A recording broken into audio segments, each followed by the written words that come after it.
Given that the child is now resident some 200 mile away, how could you have such a relationship? Well, obviously that cannot happen the same way now. But so the court has to take that into consideration. Exactly. Now the court took into consideration this fact and decided there were 4 separate weeks for staying access, and in addition there was a letter of agreement which stated that on at least 8 other occasions of the year the child would be able to stay overnight for 1 or 2 nights at weekends.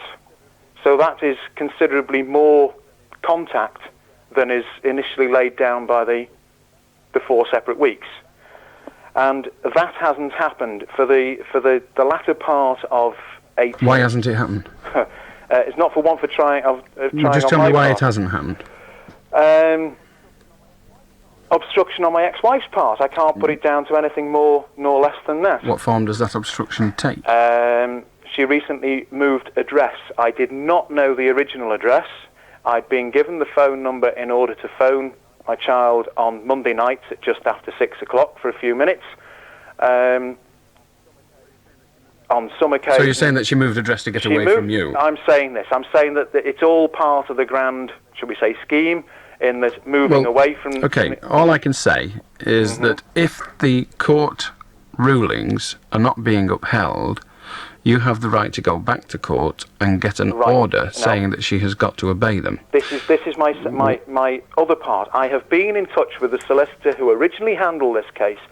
And he said? And he has written a letter which, now this goes back... Tell me what he said, because we don't have a lot of time. Okay, I know you don't have a lot of time. Tell me what he said.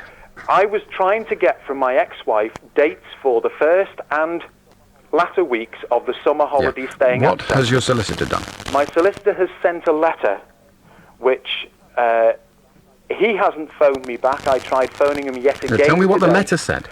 The letter apparently said that you are failing to comply with the court order. Could you confirm that the date that the child will be coming to stay is this coming weekend for a week, and what will be the second dates for this summer holiday period? To my knowledge, she has not replied, but that's not for... She may have replied. I know that she rang tonight, and the arrangement that was made a month ago, whereby she was brought here on Sunday and taken back a week on Monday, has now been changed that I have to travel to Bristol. All right, fair enough, at least I'm seeing my child. I have to travel to Bristol on Saturday and to collect her and bring her back, and she will be taken back the following Saturday. So she moves the goalposts as and when it chooses. Yes, I appreciate that. What you're going to have to do then is you're going to have to go back to court, and you're going to have to ask the court to name specific dates. The court has done all it can to create reasonableness, or to create a situation where reasonableness would prevail. Reasonableness is not prevailing, and so you need court orders. You need the court to say the second... I don't wish to cut across you, Alan, but I've put these wheels in motion. But what galls me is that the legal profession seems to be making not a rod for its own back, but a pile of pennies for its own back. Well, I don't think it is the legal profession as such. We have to remember that the courts have an impossible task. They have 3 individuals, the child and each of its parents. Yes. They each want to come out of that with perfection. None of them are going to, so the court says to blazes with the father, to blazes with the father, to blazes with the mother, and they then make value judgments on what is the best for the child. They are value judgments, they are never right, they are always wrong, but they can only ever get them as right as is possible in the circumstances. Is this not something that could be changed? No, it isn't, because the only answer is for 2 people to be reasonable, and that is impossible. Right now it's news time, sadly. The 11 o'clock news, this is Alan King. The government's ordered a further investigation into the RUC following allegations of a shoot-to-kill policy against terrorists in Northern Ireland. Ulster Secretary Tom King has agreed the procedures must be closely looked at in the light of an official report. From Westminster, Judith Dawson. Allegations that the RUC was deliberately shooting to kill have been surrounded by controversy. Deputy Chief Constable John Stalker was taken off the case after being interrogated about his possible links with criminals. Now the official report by Assistant Chief Constable Colin Sampson is in front of the government. They're being cagey about its conclusions, saying merely that aspects of the RUC's actions must once again be investigated. Judith Dawson, IRN, Westminster. The government says there's no need to worry about the radioactive dust being used on army training exercises. Armed Forces Minister Roger Freeman says it's needed to train key personnel on how to deal with the fallout from a nuclear attack or an accident like Chernobyl. He says people have more to fear from smoking a cigarette. It's very low level, only on MOD property. No one harmed, no one's subjected to a harmful dosage, and the general public outside the MOD perimeters have got nothing to worry about. Indeed, they should sleep safer in their beds at night, knowing that at least we have exercised our servicemen and civilians in being prepared for the consequences, heaven forbid, of a nuclear attack. Britain's midwives have overwhelmingly rejected a call for routine AIDS screening for all pregnant women. But the annual conference of the Royal College of Midwives has backed another demand that the deadly illness should be classed as an industrial disease. And they decided to draw up guidelines for looking after women and children who have the AIDS virus. Political observers in Washington now say President Reagan is off the hook after one of his former White House aides took full blame for the illegal diversion of funds to rebels in Nicaragua. Admiral John Poindexter has told the Irangate hearings that the buck stops here with me because he deliberately kept the president in the dark. I made the decision. I felt that I had the authority to do it. I thought it was a good idea.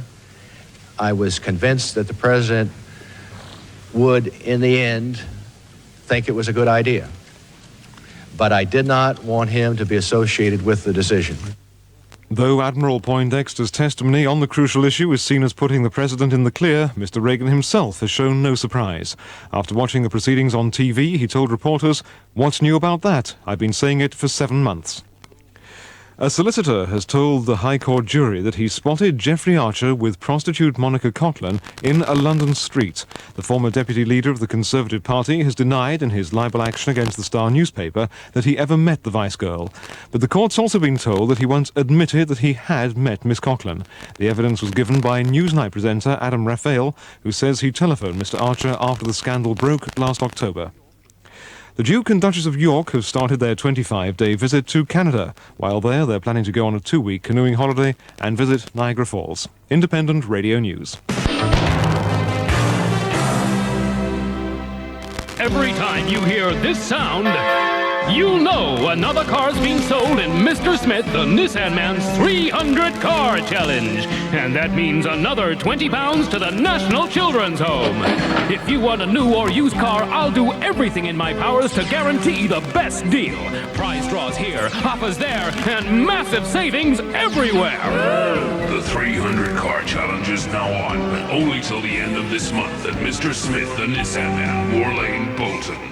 When it comes to buying and selling houses, look for the sign that says Professional Action. No sale, no charge. 7-day opening. Big response and fast results from tomorrow's kind of estate agent. When the sign says White Gates, you're on the way to a sale. Every Thursday is Over 30s night at the Illawalla Country Club, the File's most sophisticated night spot. You don't have to be a member. Just come over this Thursday and pay only £1 admission between 9 and 11 to dance to your favourite oldies from the 60s and 70s. That's the Over 30s night at the Illawalla this Thursday at Skippel Road, Poulton-le-Fylde. Oh, and don't forget, David Legg is guest DJ this Friday for the Merrydown Cider Party Night. The Late Night Show. And the telephone number is Preston 561,000. Red Rose Radio. I'll do Sylvia. Hello, Alan. What can we do for you? I'd like to talk about battery hens. Go on. Well, I think they should stop using them as battery hens, and they should just use free-range hens. Would you be prepared to pay anything up to treble the price for eggs? Well, you don't at present. You don't at present because they are in the minority. But if we wanted as many eggs as in intensive farming produces, people would have to have masses of land to have that many animals running free. And land costs a lot of money. The use of land costs a lot of money. So it would make a massive increase in the price of eggs. One of the reasons that free-range eggs at the moment are kept down in price is because they've got to compete with battery farm eggs, and so they cut all their margins as much as they possibly can. They won't be able to do that when they're producing literally millions of eggs a day. Well, I'd be prepared to pay for it.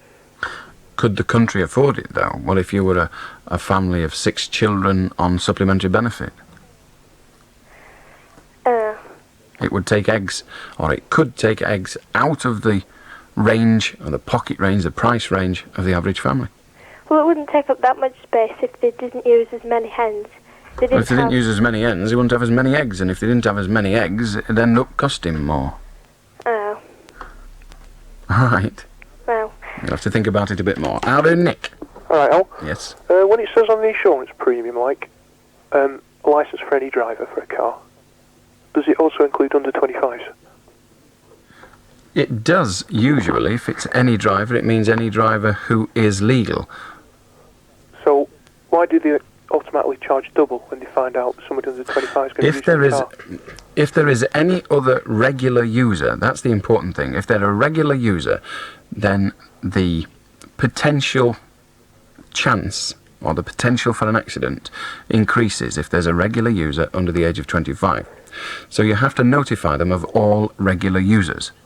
Now, if you have a 25-year-old cousin who borrows your car once a year for an hour, then the chances of him or her having a bump with it are very slim, statistically. But if your son, who is 25, drives your car every night, then the chances of a bump are higher than if he doesn't, if somebody else over 25 drives it instead. So that's why. Well, wouldn't it be a better idea to put that on the policy, rather than just say any person who's... No, because what it says on the policy and what it says on the proposal form is, will there be any other regular drivers apart from the owner? And if the answer is yes, it then asks you to identify them, and it asks you to state their ages. I see. Okay. Another thing. Go on. Mars bars are 21p, not 18. It depends on where you go. You can still get them for 18. Also depends if you buy them in packs of 3, you can get them even cheaper. In packs of 3, they don't come out the machine, though. Oh, I see what you mean, yes. Ta-ra. Ta-ra. How do... Ian? Hello, Alan? Yes. I want to talk about, this robbery in London. Well, there've been a few. There's about 1,000 a day, I think. Safety deposit box. Robbery. Yes. I reckon there's something wrong somewhere. Well, it clearly is. What do you want? What do you mean something's wrong? No, I can fix in it. I'm sorry? I can fix in it. A fix in it? Yeah. I don't understand what you mean. Tell me. Like, there's a con in it somewhere. Well, obviously there's a con. The men conned their way in. No, not that. Well, tell me what you mean. Tell me what your suspicions are. Well, I reckon 2 men can't walk into a highly safe, deposit bank thing and, just walk out with the money. They can't do that. It's got to be, where was the alarms and everything, There must have been lasers. Well, first of all, they were allowed into the premises and into the vaults because they convinced the management on the day that they were wealthy businessmen and were considering using the facilities offered by that premise. So they were taken in to show the security. And then they pulled out a 12-bore shotgun or whatever it was. Now, after that, the individuals were on their own down in the pits, and they just stand there with the guards and say, do anything and we blow your brains out. But how did they get out? Wasn't there any police outside, like? When you say, was there any police outside? No, is the simple answer to that. See, the police didn't know it was going on. Well, there's got to be, because if there was a robbery, there's got to be some way that the police can find out in that kind of... Well, yes, but they can't find out in advance. They can only find out that it is happening. Now, they only find out it is happening by somebody or something telling them. I don't know the security system of that bank, and I'm unlikely to find out, but it would seem that the security system didn't include permanent video surveillance on the bank vault itself. Or if it did, the person whose job it is to interpret that information said, no, don't do anything, because if you do, they're going to kill our guards. Yeah. Okay. All right, then. Cheers. How do Paul? Hello, Alan. Yes? Why can't Frankenstein have babies? I don't think I want to know this. Because his nuts are in his neck. Oh, that's it. Well, he could do. He could rub it with his head. How do line 6? Who is Martin. How do Martin? Good evening, Mr. Beswick. What do you want? This evening's crap track, Journey of the Sorcerer. I'd be very interested in obtaining a copy. Could you tell me where you got it from, please? Yes. It was sent to me by somebody called Deanish of Birch Road, Gatley, Cheadle in Cheshire. Do you have the actual record number? Oh dear. I've got the actual record. Hang on a minute. It's on the original record label. It was published in 1980. Yeah.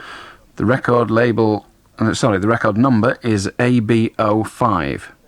ABO5. Right, okay, thanks very much. All right. Good evening. I don't know whether you'll get it or not, but ta-ra. All right, bye. Ta-ra. We shall talk to our next caller quite soon. It's just how you feel in the heat of the night.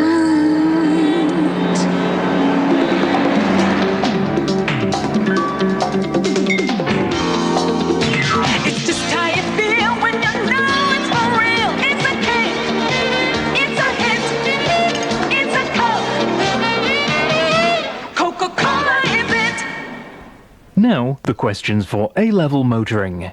Who is the new name for Nissan at Toll Bar Garage, Lancaster? Is it A, Michael Mouse, or B, Richard Rhodes? What vehicles do they have in stock? Is it A, 3 Beetles and a Morris 1000, or B, the complete Nissan range? and the address? Is it A, The Bike Shed Penge, or B? the A6 just south of Lancaster. If you answered B to all of these, award yourself a new Nissan from Richard Rhodes at Toll Bar Garage, Lancaster. This is it, the best place to go. The Coach House Diner is the one you'll want to know. Yeah, this is Steaks, chicken, fish, salads, pizzas, pasta, sandwiches, whatever you fancy for lunch or dinner, call into the Coach House Diner in Lytham. 5 different eating areas and 2 exciting bars. Plenty of room for everyone. The Coach House Diner, opposite the Green on Henry Street, Lytham. The Coach House Diner, this is it! Moving home? Well, move in the right direction with Edward Jackson's, long-established estate agents and surveyors, and a member of the Pioneer Mutual Group of companies. We'll answer all your queries like, how much can I sell my home for? How do I go about it? How much will it cost? Do I need a surveyor, solicitor? Where can I buy my next home? Which is the best mortgage for me? For the answers to these and other questions, consult the professionals and move in the right direction with Edward Jackson's. For more information, call our answer phone on Preston 562200. How do, Gerard? Oh, good evening. How do, Alan? No jokes tonight. This is a serious subject. I've often wondered, perhaps you might know the answer to this question, or perhaps there's tax experts listening. I've often wondered about the personal tax code for people. Can I give an example? A man who's working and who's married and has a wife at home has a tax code something like 350, so therefore he can earn up to something like 3,500 without paying tax. Is that correct? I don't know about the figures, but certainly the principle, yes. So his wife's at home who's not working, but in another case, you can get a woman who is working, a husband who's unemployed, so is at home.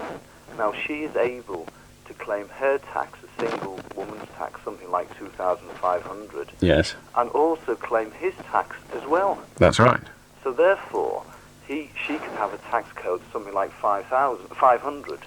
No, that's not so. Well, she can only claim the married man's allowance. Well, she can't claim his code as well. Well, I beg to differ on that, Alan. Oh, well, if she can, fine. Because I do know a bit about this. I work and have a few people... well, what's your problem? What is the problem with it? What I'm saying is a discrimination where the married woman can claim her own tax code plus her husband, so she can earn something like £5,000 without paying tax. Well, it's nice to find a bit of discrimination in favour of women, because it's generally not. Which is fine for the woman whose husband's at home or who hasn't got a job. But what about the chap who's at work, whose wife hasn't got a job? He can't claim her tax code. So therefore, in some cases... No, well, what you're saying is it's discriminatory. And I'm saying to you, fine, I'm happy to have discrimination in favour of women. It's discrimination against I don't like.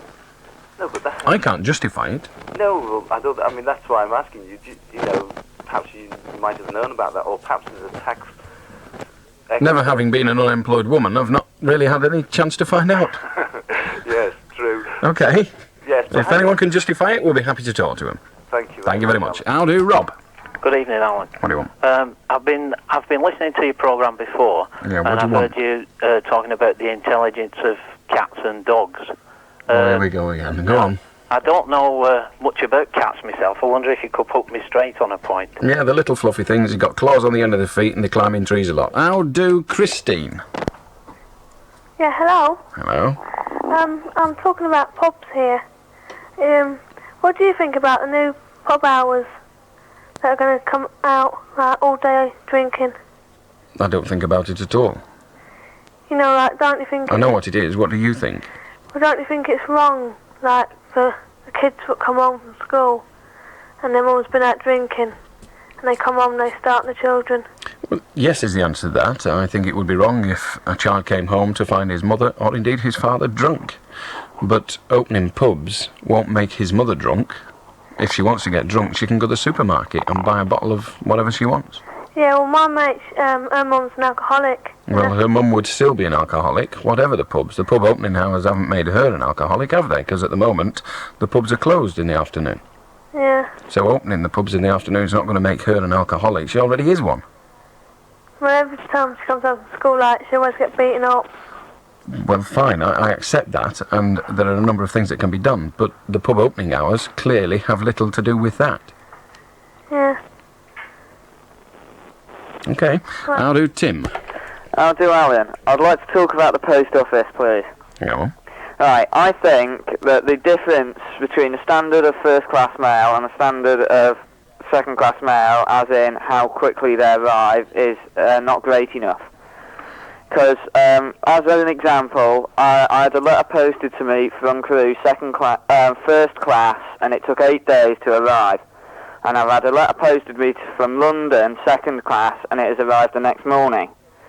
Now, I think, instead of the current system, where there is not enough difference in price, they should charge about, say, 30p for first-class mail and about 5p for second-class mail. And the first class is guaranteed to arrive the day after, and the second class takes about 2 weeks. And I'd like to know what you think about that. It sounds like a good idea, but it's very difficult to guarantee that it will arrive within any specific time. It's difficult to guarantee, but because of the extra revenue which they'd get from the money, they would be able to... Well, they already have a service that can guarantee the next day delivery, but that costs considerably more than 30 pence.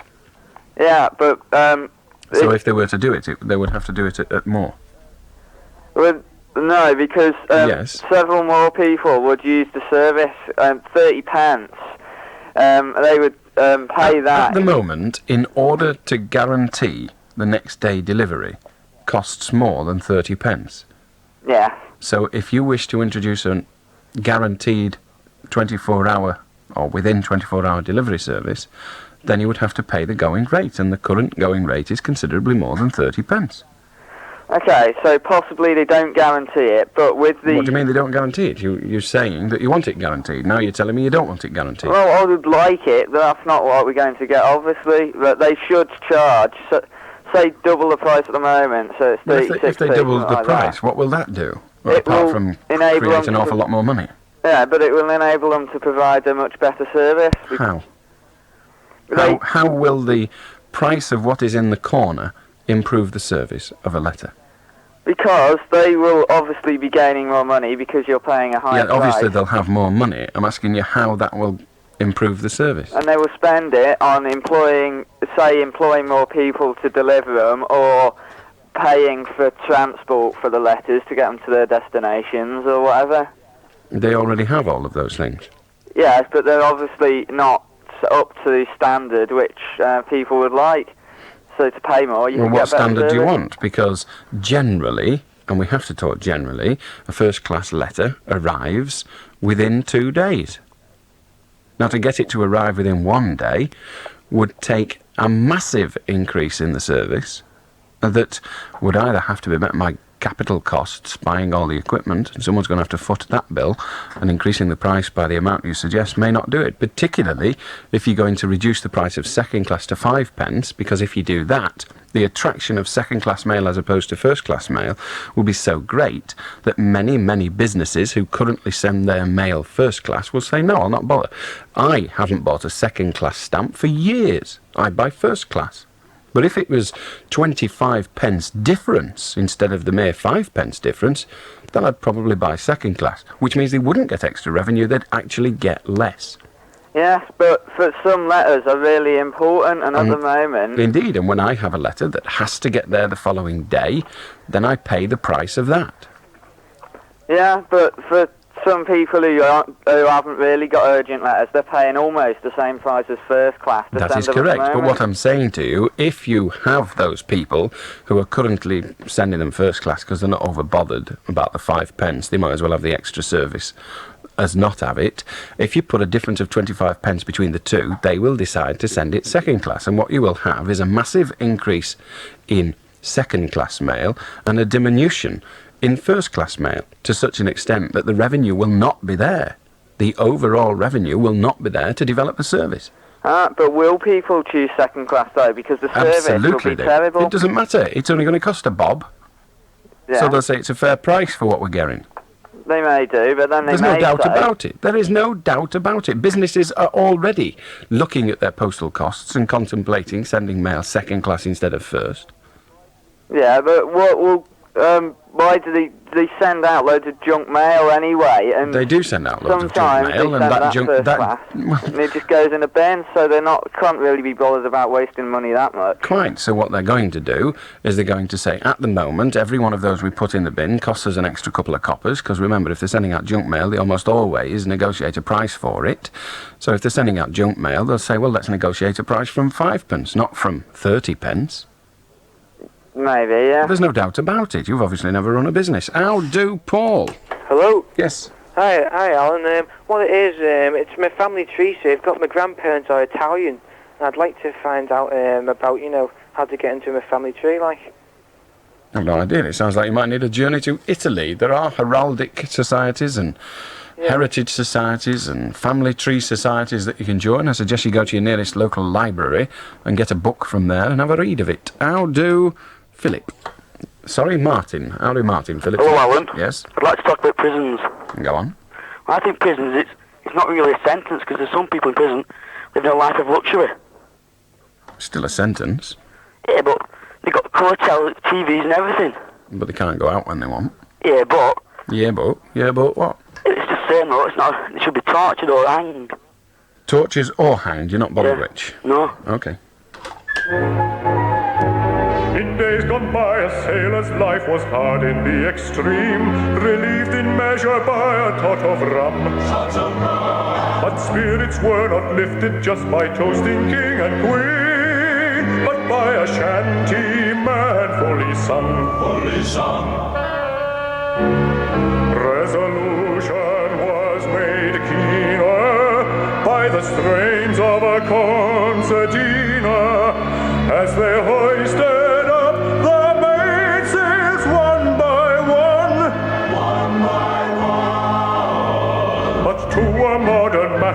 although it matters not a lot, his hardships are much simpler to forget.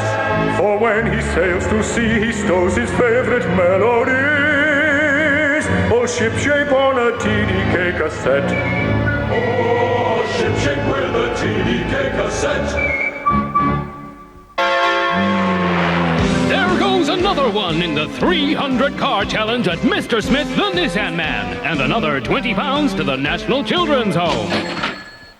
Hi, this is Mike Walsh from Blackpool Football Club, reminding you that our centenary fun run is on Sunday, August the 2nd, starting at 12 noon. The run will be over 10 kilometres, that's 6.2 miles, and will be part of our centenary celebrations in our promotion drive to Division 2. All finishers will receive a commemorative medal supplied by the Burley Arms Country Pub at Warton and the Brewers Greenall Whitley. If you'd like to compete, simply collect an entry form from Blackpool Football Club, Red Rose Reception, or telephone Simon Morris at Blackpool FC on Blackpool 404331. Now do, Philip. Hello, Alan. Good evening. Yep. I've been listening to your programme for about 2 weeks now, and I've often heard you mention that you use a 7-second time delay to get rid of callers you don't particularly want to continue speaking to. I just thought, don't you find it very confusing when you've got to go back in time 7 seconds and then come back to the present? No, it's not confusing at all, because everything I do in the real time. It's only you that hear it on the radio that hear it late. Yeah. I hear it at the time it's happening. This conversation is taking place now. The audience will hear it in 7 seconds' time. So it's not confusing at all. Yes. But that's because I'm a genius. I'll do Russell. Oh, Alan? Yes? I'd like to talk about the income tax cuts, please. Then talk. I don't think they worked. It depends on what you mean worked. You've got the money. No, well, there's no economic empirical evidence to prove that income tax, reducing the basic income tax rate will actually work. It depends on what you mean by work. What was the objective? Well, the present government argues that by offering a lower income tax, the people will work harder and longer hours, so they'll have more take-home pay. I don't think it did argue that. It did say that they would be more incentive or less disincentive to work harder. It didn't say it would make them work harder, it just said it would reduce the disincentive. Yeah, but it just doesn't work. It depends on how much tax you're paying. No, because as you get a higher income, because you have to pay less tax, then you'll increase your demand for leisure, so you'll actually reduce your actual hours worked. And you obviously have never been involved in a fairly high-powered occupation. You don't increase your demand for leisure at all. You increase your demand for work. You have a look at all these senior executives. They all work their rocks off. Have a look at entertainers. They work all the hours the Lord sends. How do Ricky? Have you got a Red Rose Radio 7-Up car sticker in your car? If not, get one now, as we're giving away £5 a day, Monday to Friday, throughout July, August and September to owners of cars seen with one of these stickers. To get your car sticker, send a stamped addressed envelope to Red Rose Radio Promotions, P.O. Box 301 Preston, and tune into Red Rose Radio to see if your car's been spotted. This promotion is run in association with Red Rose Kitchens of Moorbrook Street, Preston. Looking for something different this week? Come along to the spectacular Superdome at Morecambe's Leisure Park and see the stars in concert. Frank Carson, Derek Beatty, plus many, many more. There's always something different at the Superdome Morecambe. Phone our leisure line on Morecambe 424444 and find out who and what's on this week. Do you remember those wonderful summer evenings of years gone by? Well, there's a chance to relive them at Killay Court this Thursday. Enjoy a delicious barbecue in the garden from 8 p.m, then join me, Sally Moon, in the Killay's nightclub, where I'll be playing all the very best music from the 50s, the 60s and the 70s till 1 a.m. So I look forward to seeing you at Killay Court, Chorley Road, Standish. Phone Standish 423 083.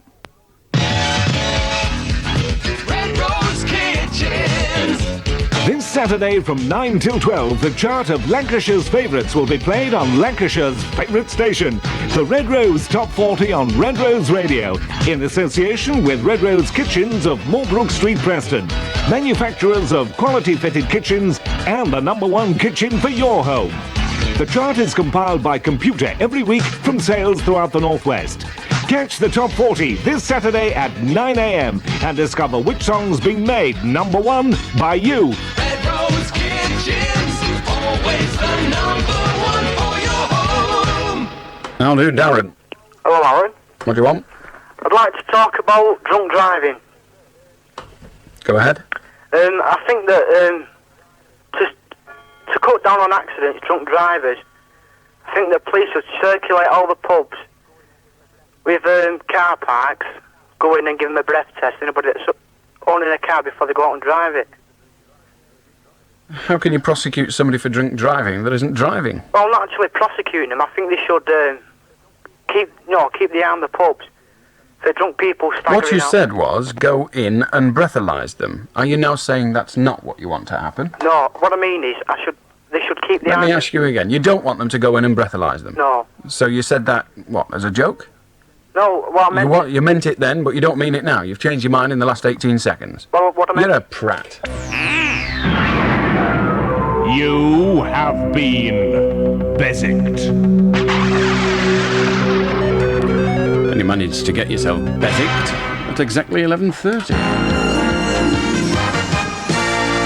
Win £50, £20, £15 each week at the Newmarket and M2 Market, Waterloo Road, Blackpool. How do, Jimmy? Hello, Alan. What do you want? Conundrum for you. My brother has just took redundancy money from a company, and he fell between two tax brackets. The low bracket, because he's a single man, and the higher bracket. So what the company did was they loaned him £5,000 on top of his redundancy money, put him in the higher tax bracket, taxed him on the higher tax bracket, and then took away the £5,000.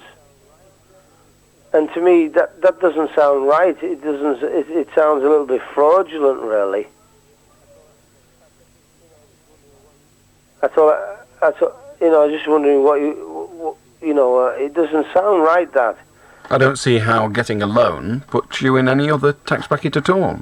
Loans don't count towards tax. No, the company, to make it easy for the accountants and the officers, because he was between two tax brackets. The company...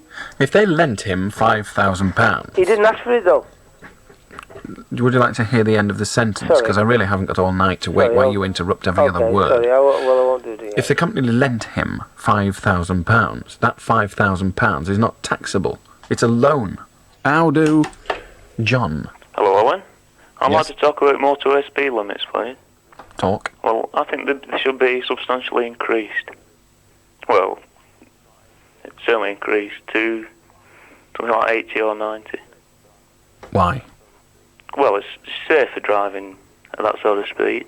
No, it isn't. In other countries, it's like in Germany, it's something like 115. Well, it doesn't matter what it is in Germany. You said it's safer. Tell me why you think it's safer. Well, it's not safer. I mean, Well, you said it was safer. If you didn't mean it was safer, why the hell did you say it? It's as safe, that's what I meant. Why is it as safe? It is not as safe. Well, yeah, they don't have any more accidents in Germany. I'm not interested in that. You said it was as safe. It isn't. That is a fact. Since it was reduced to 70, the accident rate that year and the following year were less than the previous year. Yeah, like... So if they increase it, they'll go up again. Oh, I don't agree. Well, when it was no speed limit, there were a number of accidents. Yeah. They introduced a 70-mile-an-hour speed limit, and the number of accidents reduced. Yeah. I mean, cars don't... Well, I thought you said it was as safe.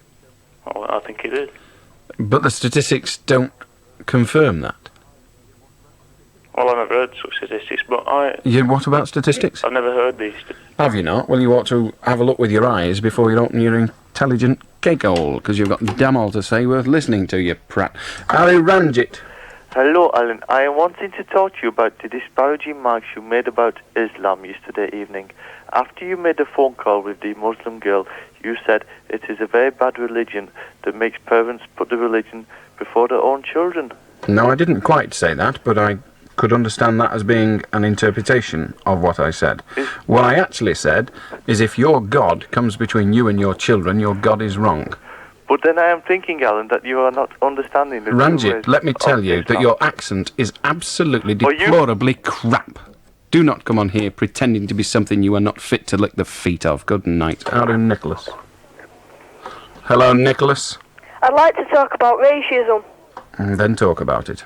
Right, do you know the poem, Blah Blah Black Sheep? Yes. Well, sheep are not black, are they? Some are. They're white. Some are black. Yeah, but most of them are white though, aren't they? Indeed, that is why the black ones stand out. Good night. Go to bed. It's been hours since you should have gone to bed. How do Jeff? Hello, Alan. I'd like to talk about the BBC presenter, Doc Cox, if I can. I'm making this new album under a pseudonym of Ivor Big, and it's not really nice for old ladies really who like the programme. That's life, and they go out and buy this LP, you see, under this fella's name, Ivor Big, and the songs are quite disgusting, you know. Fine, what does it matter? Well, it's terrible. I think it's terrible. Why is it terrible? Well, the little old ladies going out and buying it, and there's all filthy records on, you know. It's not on, is it? Well, why are they buying it, if they're buying it? Well, under the false pretense that he's funny and he's witty and he's going to make them happy. Well, he might well be funny, witty, and make them happy. They might like mucky records. Well, it's filthy though, it's disgusting. Well, I've no idea, I've not heard it, and have no desire to. Get into it? I don't want to get into it. You're actually recommending that I don't. Now you're telling me that I do. I think you're a prat. Oh. But there again, I know you're a prat. With an accent like that, I could have guessed before you came on. You have been Beswick.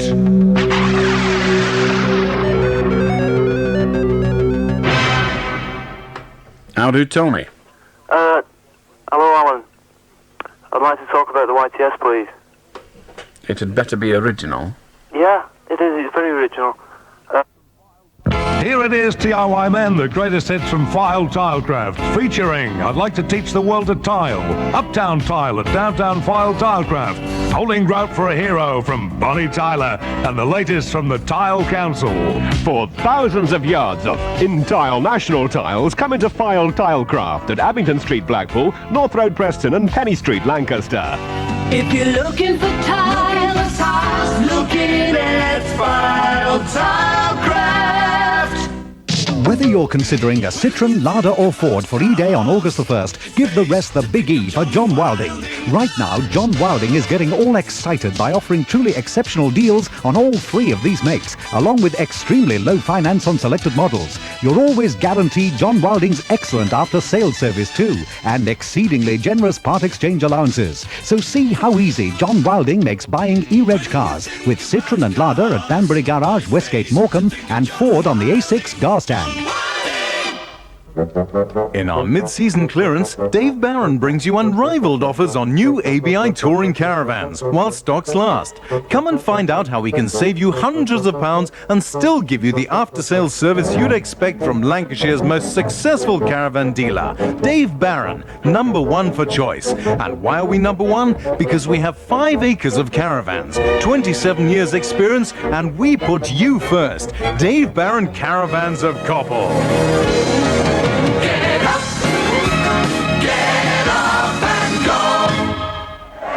Dart was a cracker. 460! Must be some mistake. There's no mistake, Sid. Bradshaw's really are offering Fiesta, Escort and Orion diesels with a whopping £460 off. Really? Is that right? That's 100% right, Sid. Bradshaw's are now giving a fantastic discount on Fiesta, Escort and Orion diesels at Marsh Lane, Preston. Why is everyone leaving so quickly? I think they're all darting off to Bradshaw's. Bradshaw's, phone 54083. How do, Paul? Hello, Alan. I'd like to talk to you about the policy of appeasement of Britain and its allies before the Second World War, which enabled Hitler to go on rampaging through Europe, and I'd just like to pass the blame on to all the Allied governments for it. I don't see how you can blame the government. Not all, a large proportion of the blame, so you can't just pass it all onto the German nation, which just a second. Has been through all the Just history. hold it a second. We can argue all night about whether the Allies dealt with it in the right way or not. But if somebody decides to do something that is wrong, they're the ones to blame, not the people that didn't prevent them. Yeah, but what... If I decide to come over and smack you in the mouth, I'm not suggesting I would, I'm a pacifist, but if I decide to come over and smack you in the mouth, just because someone whose job it is to prevent me doesn't do that job, does not exonerate me from the action, does it? Yeah, but So it's the person who smacks you in the mouth that's wrong. Yeah, but there may be others who have been negligent, but the person who smacks you in the mouth is wrong. Yeah, but then... And all the blame lies with them. The blame all lies with them. So you're saying, bang, your mouth's all over the pavement, and you're saying, oh, well, it's all right. Provocation and unprevention which causes that in the first place. No, it's not. No, I'm sorry. I'm sorry. Unprevention. Excuse me. Unprevention, that word you've just invented, unprevention cannot be held responsible for an act. Hitler's actions were Hitler's fault. Yeah, but I'm glad you agree. if you look... Hitler's actions were Hitler's fault. Yeah, they were his fault, but But that's only. But a moment ago, I'm sorry. As I said, Paul, as I said, I am not for one moment suggesting that the Allied government are, should we say, innocent in this matter. But what you said, was that Hitler cannot take all the blame. That is wrong. He can't take all the blame. He's got to. Why? Well, who made him do it? Who made him do it? Well, the Allies, their prevention... No, I asked you... No, I'm sorry, excuse me a second. No, excuse me. Excuse me. All right. The question I want answered is the one I put. If you prefer another question, that is your privilege. But you answer mine or you get off. The question is, who made Hitler do it? The people who planned out after the Treaty of Versailles after the First World War. Why did that make him do it? Because that virtually tied Germany up to be a very bad economy with all the policies he put forward and with all the arms limitations. So Germany won't be a full country, it'd be bits of countries like the Rhineland and everywhere. So, and that brought in a strong nationalist feeling. So what you're saying is that at the end of the First World War, all that fighting and all those men dying, the victors should have just said to the ones that were fighting, OK, you can have everything you want. Well, that's what should they or shouldn't have? I'm asking you whether they should have done that at the end of the First World War. Yeah, they should have. Because what was the point of the war then? The point of the war was due to imperialism, Britain and Germany spreading out throughout the world, militarism... No, I didn't ask you the cause of the war, I said what would be the point. That was it about. No, I didn't ask you the cause, I asked you the point. What would be the point of going to war if you're going to give the person what they wanted in the first place? They weren't going to give it then. No, but you're advocating that they should. You're advocating that they should say, OK, we've had the war, there's all these men, we've got plinths all over the countryside saying, well done, they gave their lives for their people, and now what did you want? Oh, that's what you wanted, was it? OK, you can have it now. We were talking about the end of the First World War a minute ago, and you suddenly jumped to the front of it. I haven't moved. I haven't moved to the front of it. I'm simply saying to you that at the end of the First World War, you're saying the Allies got it wrong. Well, tell me what they should have done. Just give them what they wanted. Right, yeah, at the end of the... Right, for an when you example, say yes, excuse me a moment, because we keep getting the word yes, and I'm sure you don't mean it. I just asked you a question, you said yes, and then started prattling on. Here is the... Well, I don't want you to agree with me out of courtesy. I want you to agree with me because I'm right or wrong, disagree with me. But don't just say, yeah, and pass it off, because if that's your way of negotiating and discussing, we will be wasting our time. And I have too much time in my life already wasted. I'm going to waste no more on you. So here's the question again. At the end of the First World War, do you think the Allies should have said to the vanquished Germans, OK, you can have everything you want? No, but they should have at least given them some future and helped build the economy again. Why? Why? Well, because that enabled communism to come into the country, which the Europeans weren't going to, which the West wasn't going to have.